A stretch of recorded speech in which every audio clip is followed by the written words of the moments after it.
So there was a mastermind that I joined in 2019, and that mastermind taught me about podcast monetization. And the weird thing that I learned from that mastermind is that we can actually monetize the podcast without any audience. That's right, without any listeners, without any downloads. So I know it's weird, right? Because before joining that mastermind, all I ever know about monetization is that I need an audience or listener. Because that was the only way to make money, right? So that's what I learned before joining that mastermind. But it turns out there are other methods, and this method has never been used by many podcasters before. Okay, so the keyword here is never been used by many. It's not have never been used, but not many podcasters use this yet. Okay, so in this episode, Jase and I will walk you through how to monetize your podcast even without a listener. Okay, without any audience. So, and we also cover how to monetize it if you have listeners or an audience. Okay. So anyway, this is the second part of the whole conversation. So check out the previous episode if you want to double your money today. Alright, so before we begin here, I want to give you a very special gift. Why? It's because you are here with me. Okay, but you can only know what that special gift is after you listen to the end. Alright, so buckle up and enjoy the ride. So here are some of the biggest questions when it comes to content marketing. Why does the content that gets tons of likes and comments does not make more money than the one with a few likes? And why do some influencers with more than 10,000 followers are still broke while the ones with a few hundreds only make a fortune? And how come the content that is so good still cannot make people buy while the simplest one can? Well, today, people are obsessed with the number of followers, likes and comments whenever they put out a content. And the truth is, those things are what makes people broke. So how do these successful marketers create content that generates money? Those are the questions, and on this podcast, you'll find the answers.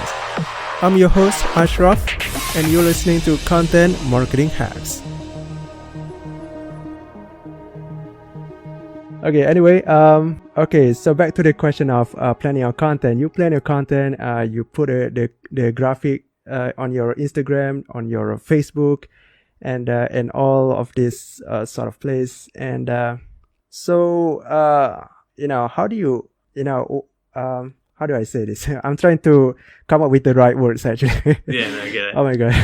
Yeah. Okay. So I saw your podcast. You have a lot of episode about you talk about Pinterest ad. You talk about how this one person made like 180 grand per year, right? And all sort of different kinds of monetization. So how do you plan to monetize the audience?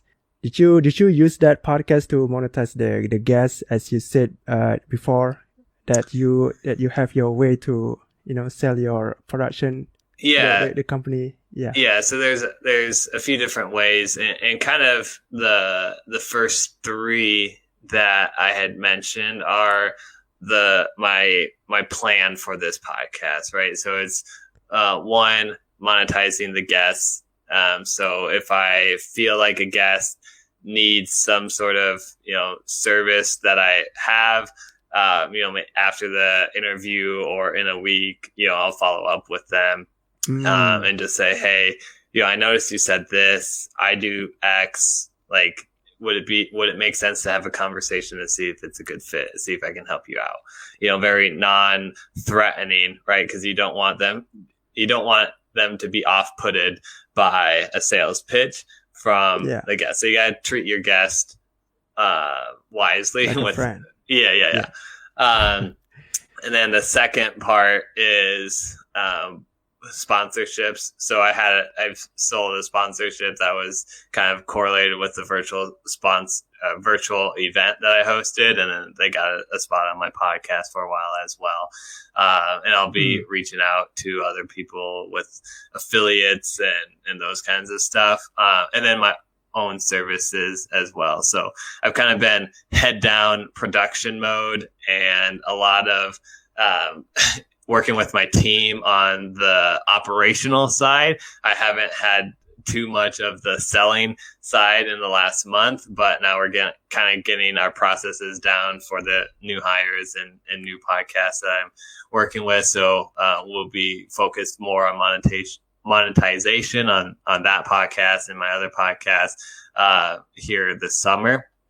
But those will be the three ways: through guests, through my own services, and then through sponsorships. But the thing you got to think about on any of your content is like, what levels of engagement can people have with you? And then how do you track that into a potential sell, right? So there's some people out here that are going to listen to this that have, maybe a $5, $10, $50 product. And it doesn't take a lot of warming up to sell that product, because it's very low risk as far as monetary value. But if you're selling something where it's like $1,000 a month package for 3 months or 6 months, that's quite a bit of a commitment. Or even $500 or $250. That's quite a commitment. So how can you warm that prospect up to potentially sell to them later? So that's what I'm doing a lot with my podcast now. Is I don't hard sell necessarily on my podcast or on like my networking interactions and stuff. I invite people to get closer to me. So I have a podcast Facebook group, Podcasters Connections. If you just search that on Facebook, that'll pull up, and where people can interact with me directly. I'm in there daily asking questions. I'm getting kind of a beat on who's doing what, and I'm hosting these networking events, and then collecting emails through all these channels. So then I can send out an email then that says, hey, I have an opening for X amount of clients this month. Is anybody interested of taking that podcast production off their plate? Those kinds of things. And then I sell to them there. So it's not necessarily always that they listen to my podcast, they send me an email and say, hey, I want to buy your services, right? But they can listen to my podcast, say, oh, I should join his Facebook group, join this Facebook group. When you see, when you're asking answering the questions to get into the Facebook group, you see, oh, leave your email if you want, this free PDF.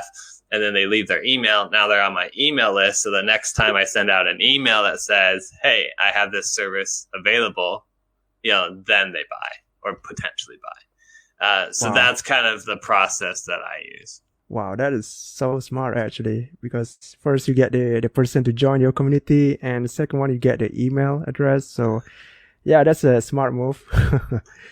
Yeah, are you familiar with Pat Flynn? Yeah.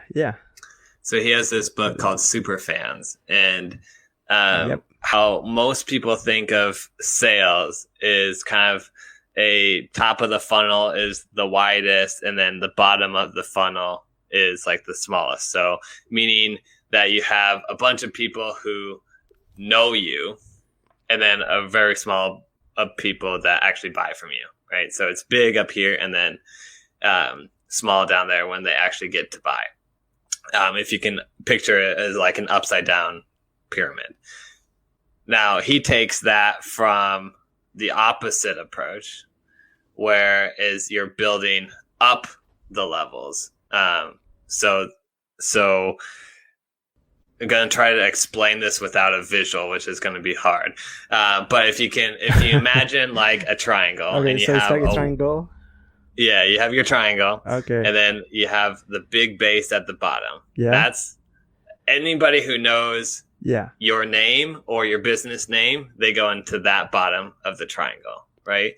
And then the top of the triangle, that's the person that loves your brand, shares your brand, tells everybody about your brand. If somebody mentions like podcast editing services, if somebody would say, hey, I need to find a podcast editor, they would actively tell that person to go check you out. That's called a super fan, right? So it's And that is the most powerful marketing piece that you could ever have. So with my content, I move people up that pyramid to get to the super fans. So they start on my podcast, they hear my voice, they know me, or maybe they don't even start on my podcast. They start on my Instagram feed and they see a clip of a podcast episode that I have. Okay, now they know that my company, my being exists. If they click onto that podcast and they go listen to the podcast, now they hear my voice for 20 minutes. So now they have maybe the next time they see Perfect My Podcast, they're like, oh, that's Jase's company. That's the next level up to say, okay, I can remember this person. Right. And then they join my community and they're like, oh, this guy's really involved in the podcasting and stuff. So then they're like, okay, I trust him now. Right. They keep listening to my podcast. They interact with me. They do a one-on-one. I do lunches, virtual lunches. I just have lunch with podcasters. They can schedule that through several different areas that I have online. And then, so maybe they have lunch with me. Now they know me. They know what I'm about. They know my mission. Now they're a super fan. So it's moving people up there. And then those are the super fans are going to be the people that sell for you as well. So that's the goal of content, basically. Yeah, that's powerful. I actually learned that kind of triangle, but not from Pat Flynn. I learned that from Johnny Numerous, but it's the same kind of that. It's basically like how to take someone from stranger to fans, to being a fan. So that's a great perspective from Pat Flynn. Love that. So how do you bring? You say that you do you have a campaign in your email that leads to sale? You say that you do a soft selling. So how do you go with that? So my take on email is selling is annoying in email. And what I mean by that is if you get an email from a company, 99% of the time it's like, buy this, or 50% off, is going away tomorrow, or things like that. And that just like, it gets just noisy in the inbox, right? So I actually learned this. So the email marketing show, I'm blanking on the names right now, but just go if you're into if you want to learn more about email marketing, who I kind of follow is the email marketing show. Those guys, they're hilarious. They're very knowledgeable. But it's keeping your emails short so they're enjoyable to read, and people don't just see an email from you and delete because it's going to take 10 minutes to read, right? So I try to take my emails always readable in under 90 seconds. If you can read my email in under 90 seconds, I'm doing my first job. The second job is I never tried to sell through my email. I'd still have a call to action, but I'm not trying to say, buy my services and here's why. I say, here's a story that you might relate to. Here's something I'm inviting you to participate in.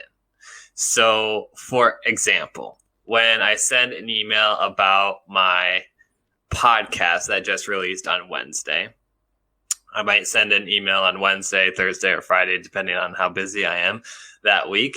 But the email will be kind of a short story, basically, of like, hey, can you relate to, say, my latest episode on Pinterest ads? This guy was talking about Pinterest. So can you relate to, trying a bunch of marketing services and strategies and tactics that you just didn't have any traction with? Well, Mark Reed did as well. And he, lo and behold, he went to Pinterest. And who would have thought that Pinterest would actually give him return on investment for podcasting? But it did. And he tells his whole story in this podcast. So if you're at the point where like you need another strategy or you're interested in Pinterest ads, like this is the podcast for you. You can listen to it here basically. And then, it takes them to a link where they can listen to it. So it's really short and, a powerful message that somebody can relate to rather than just saying, hey there, I released another podcast episode. This is what it's about. And, blah, blah, blah. Look at me. Make it about them. And then the last thing that I do is in my signature, I have different links where people can connect with me more. So I have a link to join my Facebook group. So if you're not in my Facebook group, you can go join that. I have a link to all my social medias, to my website. I'm about to put in a link that says, schedule a lunch with me, where I'm doing these lunches with 4 podcasters at a time every day because I eat lunch by myself. So I might as well eat it with other people virtually. Oh, wow. So, just things like that. You have a lunch. What was that? You have a virtual lunch with your group virtual members? Lunch. That's awesome. So people just log in and it's like this. Sometimes we do video, sometimes we don't, depending on what we're eating. Okay. Okay. Maybe that can work for for UK or US people, because if they are from Asia, then it's hard to have lunch with you. Yeah, that would be hard because of the timing, right? But that's right for me because of my audience, right? It might not be right for everybody. So just finding ways where you can connect with your community. That's what I try, because if you have a personal relationship with me and then you get an email from me saying, hey, if you're just sick and tired of podcasting service or podcast editing, doing it yourself, you really have two options. One, you can quit podcasting. And if you like it, then why? Why would you do that? And then 2 is hire somebody else. I have 3 openings, X, Y, Z, whatever. But now you're more likely to open that email because you have a personal connection with me, and you're more likely to either respond or schedule something with me because of that. So I treat email as like a soft selling. It's never like trying to annoy people, basically. That's my point. Yeah, that's powerful. Okay. And I'm really curious, how do you bring traffic to your podcast? Because we want basically people want more listeners so they can convert them into buyers. So how do you bring more listeners? Yeah. Man, there's several ways, and it's hard to put blanket statements on what your for any podcast, because every podcast is different, because every audience is different, right? Yeah. My podcasting podcast has a way different audience than my science of sports recovery podcast. So like most athletes, fitness, like there's a high fitness culture on Instagram. So I do a lot of my promoting of that podcast, the science of sports recovery, on Instagram, where there's more of a business culture on LinkedIn. So I do most of my podcast promotion on LinkedIn. And then I mean, we could talk for days about promoting your podcast. Okay. But would you want to go down the free route or like the paid route? Okay, how about the free route only? Okay. So the free route, there's obviously posting stuff on social. So creating at least one piece of content from the podcast that you already done, and posting like a short video or image daily, right? Because then you're seeing daily. What is actually, daily, because you're getting, one, more practice at creating content, which is going to, just make you a better content creator. But 2 is not everybody logs into LinkedIn or Instagram every single day, so there's a fear about producing too much content, because then you'll become like this spammy guy or whatever. That's kind of the perception of it. But in reality, you're the only one that sees all of your content, right? So I like with my one podcast, Science of Sports Recovery podcast, we have a 45-minute episode. And then I take that into 3 different quote graphics, 5 different videos, and then 2 stories and an episode cover. So you're talking 7, 10, 11, plus YouTube and podcast. So like 12 different pieces of content that go on Instagram, LinkedIn, Facebook, Pinterest. They can go on all those. That seems like a lot, right? That's like 40 different places that you're posting content over the course of a week. And sometimes it's more than that. But I'm the only one that sees all that, right? If somebody's using Pinterest, that could be their go-to social media, and they don't ever see me on LinkedIn, Instagram, or Facebook. Vice versa on all those other ones. The other thing is they might just log in once a week. They might log in twice a week, So it seems like a lot more than what people are actually seeing on that. So that's why I say to do it daily. You're going to get better traction. You know what works. So that's the producing content strategy, posting on social. The other free way is utilizing your guests. So you have a guest on the show today, right? Treating that guest in a way that they're going to share it is going to give you by far the best free traffic to your podcast, because if they share it on their social medias, then you're getting their audience.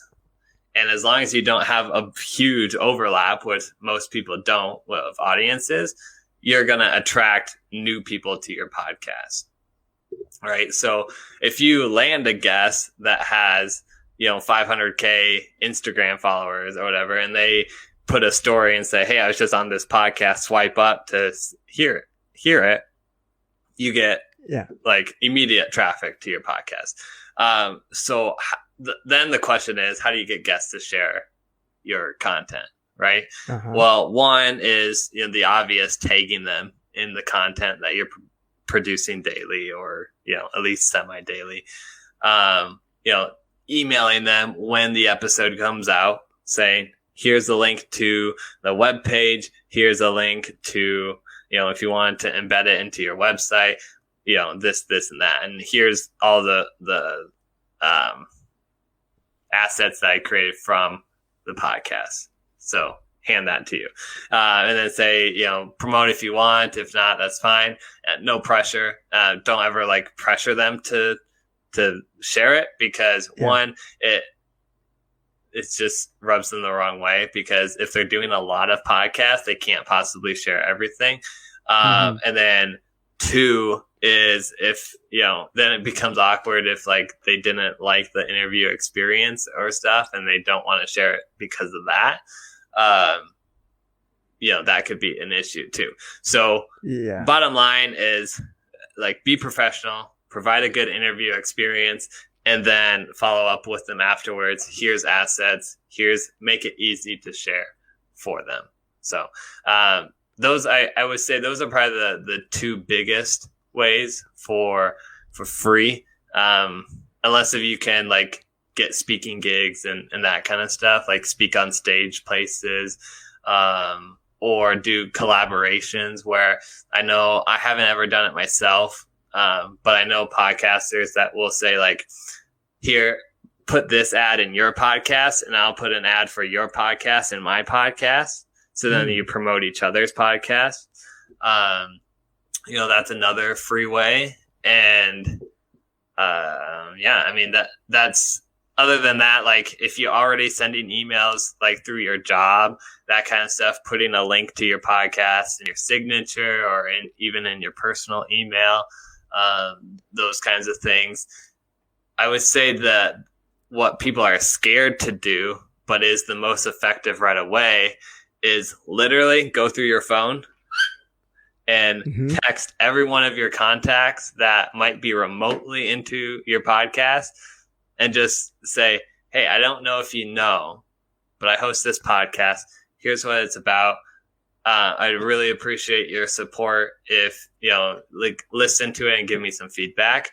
Or I think you'd be into this because XYZ. Or I would really appreciate a review on, iTunes, Podchaser, or whatever. So if they already have that, personal relationship, if they're in your phone, they're more likely to do that, and you're more likely to get traction right away. Okay. I mean, that's actually a lot. That's actually a lot to comprehend from getting traffic to getting a guest to promote the show. Wow. Okay. I'm trying to, brainstorm everything right here. Okay. That's a lot. I like the point about getting the guest experience to be, to be good so that they share it to the audience. Mm-hmm. Yeah. That's new for me. Alright, I hope you enjoyed our conversation and got so many golden nuggets. Okay, now that you have listened to the end, I have got a free gift for you. And it's not a masterclass or a webinar or some trainings, okay? It's a real gift, I promise. Okay, what is it you say? Alright, I'm gonna give you a podcast microphone for free. That's right. You heard that right, baby. It's free. I'm going to give you a podcast microphone for free. And if you're doing podcasts, then you may need this microphone, Okay. And keep in mind, I can only give 1,000 of these away for free. So get it now before it runs out. So you can get it at bit.ly/free podcast mic. Again, that's bit.ly/free podcast mic. The link is in the description below if you don't get it right. Okay, so get it now before it runs out. Alright. Now, always remember that content creators get liked, but content marketers get paid.